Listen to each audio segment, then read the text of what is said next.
안녕하십니까, 친구입니다. 기억하시는 분도 많겠습니다만은 예전엔 구호가 많았죠. 무엇을 하자, 어떻게 하자. 그게 5공화국의 경우 정의사회 구현이었습니다. 요즘으로 말하면 공정사회를 만들자 정도 됐을 텐데요. 그런데 건국 이후 최대 규모의 어음 사기 사건이라는 이철이 장영자 사건이 터졌죠. 한 여인의 여르기만한 손이 권력을 등에 업고 온 나라의 경제를 흔들어댔습니다. 그 가운데 정치적인 부담도 적지 않았습니다. 장영자 씨한테서 돈 받은 거 사실인가요? 장영자 씨 돈이 민정당 창당 자금으로 들어갔다는 게 맞습니까? 창당 자금을 직접 요구하신 건가요? 얼마나 요구하셨습니까? 이철이 장영자의 구속에 따른 세간의 관심은 두 가지였다. 과연 청와대가 어디까지 개입했느냐가 하나였고, 민정당 창당 자금이 장영자의 돈이 맞느냐였다. 이에 민정당은 연일 대책회의를 열면서 고심에 들어간다. 1982년 5월 11일 매일경제. 정부와 민정당은 11일 상호 8시 시내 롯데호텔에서 나홍배 재무, 정종택 정무 1장관 및 이종찬 총무와 박태준 재무위원장을 비롯한 당 소속 재무위원들이 참석한 가운데 이철이 장영자 부부 사건에 따른 국회 대책을 협의했다.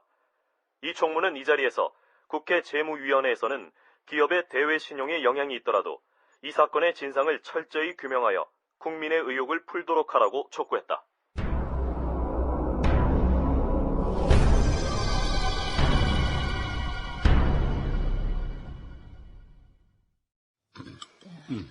여보, 어떻게 될 것 같아요? 뭐가 어떻게 돼? 오늘 신문에도 여당이나 야당이나 권력 결탁 여부를 철저하게 규명하라고 같은 목소리를 내고 있던데. 맞는 얘기지 뭘 그래.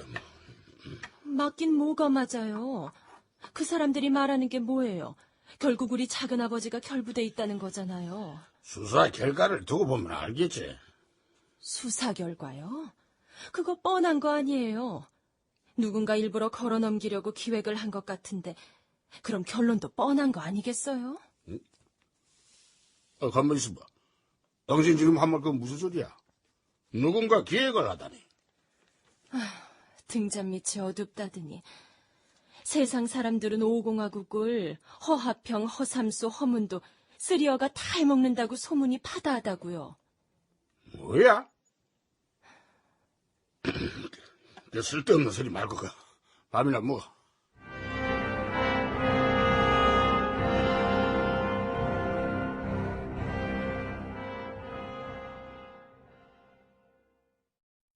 당시 검찰은 중간 수사 결과를 잇따라 발표하면서 국민들의 오해가 풀리길 바랐지만 결과는 딴판이었다. 배후 관계와 자금 사용처, 축제 과정이 너무 애매하고 모호하다는 여론이 지배적이었다. 게다가 처음부터 수사를 축소하려고 의도한 흔적이 있었다는 것이다. 당초 검찰은 이철이 장영자 부부를 외환관리법 위반으로만 처리하려고 했다. 경제계에 미치는 영향을 생각해서 수사 확대를 주저하고 있었는데 뒤늦게 여론의 압력과 고위층의 지시에 의해 수사 방향을 급선회한 것이었다. 안녕하세요, 부장님. 아니, 박 기자. 내 방문 앞에 앉아서 뭐 하는 거요? 검사님 바쁘실까봐 따로 연락 안 드리고 문 앞에서 기다렸습니다. 하하, 참. 못 말리겠구만. 마침 잘 만났어. 기사 하나 주시게요? 나 요즘 죽겠어. 사건이 워낙 커나서 힘드시죠? 그게 아니고 기자들 때문에 잠이 안 와요. 혹시 저 때문에... 아, 참. 그래. 뭐 물론 예쁜 박 기자 때문이기도 하지만 기사 쓸 때 말이야. 어? 되도록 대통령 친인척이니 정치권 관련 부분은 좀 빼줘. 그렇게는 안 되죠. 그렇잖아도 단순 어무 사건으로 규정하고 은행장 몇 사람 잡아놓는 걸로 끝내는 거 아니냐고 여론이 들끓고 있는데. 그래서 하는 말이야. 제발 살려줘. 그 이상은 없어. 어제 중간 수사 발표도 대통령이 지시해서 하게 된 거 아닌가요? 자꾸 이러시면 검찰이 끌려다닌다는 비판만 받을 텐데요. 감수는 해야겠지. 아무튼 부탁 좀 할게. 대통령 주변이 이 사건하고 결부돼 있다는 기사는 자제 좀 해줬으면 좋겠어. 하지만 대통령 차삼촌 이규강 씨가 장영자 씨하고 결부돼 있다는 건 팩트잖아요. 팩트는 그렇더라도 신문을 딱 펼쳤을 때 말이야. 장영자보다는 이철이 이름이 잘 보이게 해달라는 거야. 기사 제목도 말이지. 응? 장여인 사건이니 이러지 말고 이철이 씨 어음 사취 사건. 이렇게 표기하면 되잖아. 뭐 그러니까 이 사건은 이철희 씨가 주도했고 장영자 씨는 남편 일에 협조한 것이다. 그렇지. 응? 역시 박 기자는 영특해. 일단 알았어요. 근데 제목은 데스크에서 결정하는 거 아시죠? 제가 끝까지 책임은 못 져요. 근데 하나 궁금한 게 있어요. 뭔데? 수사가 왜 이렇게 빨리 진행된 거죠? 사건 터지자 구속, 며칠 뒤에 1차 중간 발표, 또 며칠 뒤에 2차 중간 발표. 그만큼 수사를 열심히 하고 있다는 증거잖아. 바로 그런 걸 좀 기사화해달라고. 제 말씀은요, 오래전부터 누군가의 지시가 있었던 건 아닌가 해서요. 오래전부터 수사해온 거 맞아요. 그래요? 누구 지시였죠? 우리 자체 정보조사를 통해서 시작됐지. 우리 대검찰청 중앙수사부가 누구 지시받으면서 일하지 않는다고? 여권 실세나 청와대 지시는 없었나요? 아이고 참나. 박 기자가 어디서 무슨 정보를 가지고 묻는 건지 모르겠는데 정말 지시가 없었다니까 그러네. 자, 다음에 봅시다. 저 부장님 잠깐만요. 하나만 더 여쭤볼게요. 혹시 허화평 정무수석한테서는 지시가 없었나요?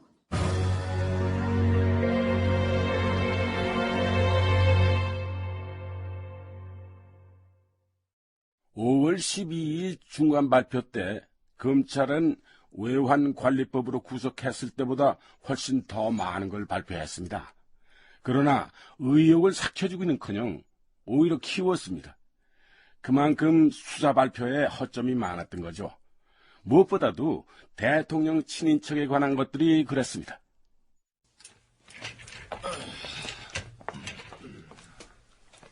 이철이 장영자 사건이 터지자 청와대 참모들의 발걸음이 빨라졌다. 당시의 실세 허화평 정무수석, 허삼수 사정수석, 이학봉 민정수석 등을 중심으로 여러 차례의 대책회의가 열렸다. 어떤 날은 이종원 법무장관도 함께했다. 물론 분위기는 조심스러울 수밖에 없었다. 오늘 이 회의 결과를 오후에 가깝게 보고해야 합니다.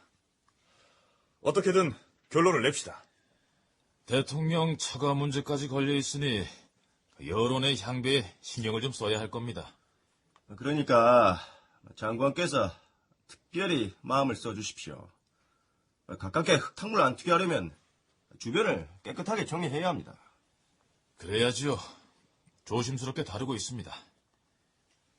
이 장관님, 이철이 장영자 부부는 앞으로 어떻게 처리할 생각입니까?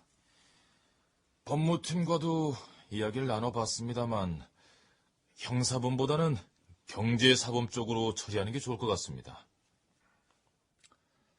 저는 반대입니다. 왜요? 기본적으로 이건 경제사범입니다. 전원을 형사사건으로 다루어서 법대로 처리했으면 좋겠습니다. 사정수석은 어떻게 생각해? 나도 같은 생각이야. 가능한 한 모든 죄목을 다 동원해서 강력하게 처벌하는 게 맞아. 민정수석은? 저는 좀 다른 생각입니다. 형사범은 살인죄, 절도죄, 강도, 강간 이런 거 아닙니까? 이봐, 약봉이. 그게 꼭 그렇지 않지. 예를 들어서 어린 아가 가지고 있는 그 1,000원짜리를 어른이 빼앗아가면 그 형사범인가 경제사범인가? 그래도 이거는... 됐어. 내가 정리하지. 장관님, 이거는 반드시 형사범으로 가야 합니다. 대통령 처삼촌이든 누구든 어정쩡하게 처리하면 5공화국은 망합니다. 영락없이 사기꾼 돈 받아먹은 꼴이 됩니다. 그래도 어느 정도 보도 통제 정도는 해야 하지 않을까요? 아니, 장관님. 지금 제정신입니까? 보도 통제라뇨.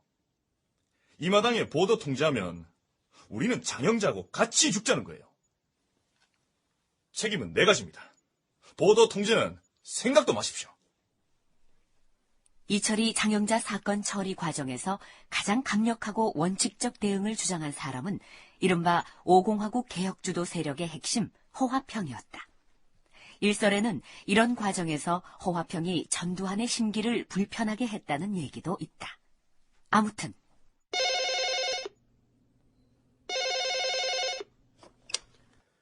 안기 부장입니다.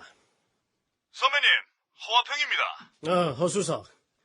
그래, 가깝게 올렸던 일은 어찌 됐습니까? 일단 말씀은 드렸습니다. 이규광 씨는 물론이고 이참에 영부인을 비롯한 친인척들을 샅샅이 조사해야 한다고 제가 말씀드렸습니다. 각하 반응은? 짐작하시지 않습니까? 이번 문제 해결 잘해야 오공화국이 무사할 텐데. 그래서 전화드렸습니다. 사실 안기부는 이번 사건에서 제일 몰려있는 상황 아닙니까?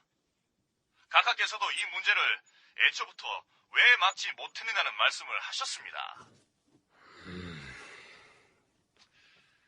그래서 말씀입니다만 선배님께서 각하를 한번 뵙고 이번 사건 처리에 대해서 진언을 좀 드리는 게 어떻겠습니까? 어차피 뭐가지 날아갈 거라면 할 말은 하고 죽어라. 알겠어. 한번 생각을 해보겠소.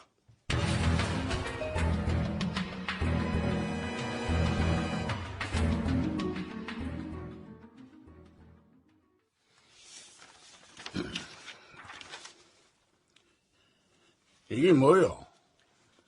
그동안 안기부에서 작성한 정보보고서를 취합한 겁니다.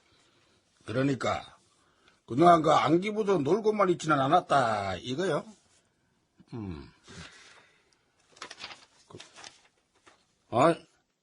이건 또 뭐야? 친인척 활동 자제라니. 영부인을 비롯한 친인척들의 공사활동을 자제해야 한다는 내용입니다. 뭐야? 세세대 유경의 영부인, 평통 사무처장으로 있는 각하의 동서 김상구 씨, 대한노인회 회장으로 있는 각하의 장인 이규도. 무슨 소리 하고 있어 당신?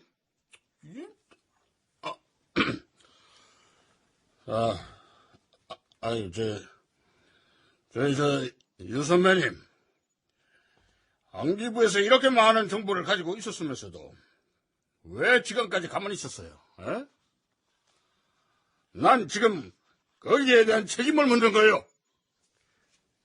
각하. 유학성은 그 물음에 제대로 답하지 못했다. 뻔하지 않은가? 강력한 대통령제 하에서 특히나 군 출신의 관계와 관계로 얽힌 권력 사이에서 때마다 보고를 할 수 있었을까? 그야 어떻든 전두환은 유학성의 의견을 받아들였는지 청와대 독대 다음 날 이규광 씨가 연행돼 구속됐고 전두환의 동서 김상구 씨가 사표를 냈으며 장인 이규동 씨는 대한노인회 회장에서 물러났다. 청와대 권력 구조에도 지각 변동이 일어났다. 수사 과정에서 당시 법무부 장관 이종헌과 검찰총장 정호근이 옷을 벗었고 안기부장 유학성도 사표를 썼으며 민정당 사무총장이었던 권정달도 물러났다. 1982년 5월 21일 경향신문. 전두환 대통령은 21일 이철이 장영자 부부 어음 사건 등 최근에 일어난 일련의 사건에 대한 책임을 묻고 정부의 분위기를 일신함으로써 민심을 수습하기 위해 11개 부처 장관을 경질하는 등 대폭적인 내각 개편을 단행했다. 전 대통령은 이날 상호 유창순 국무총리를 포함한 전체 국무위원 및 국무의원급 인사 25명의 사표를 받은 후 이같이 내각 개편을 단행하고 유 총리와 이한기 감사원장 그리고 나머지 10부 장관 2처장의 사표는 반송했다.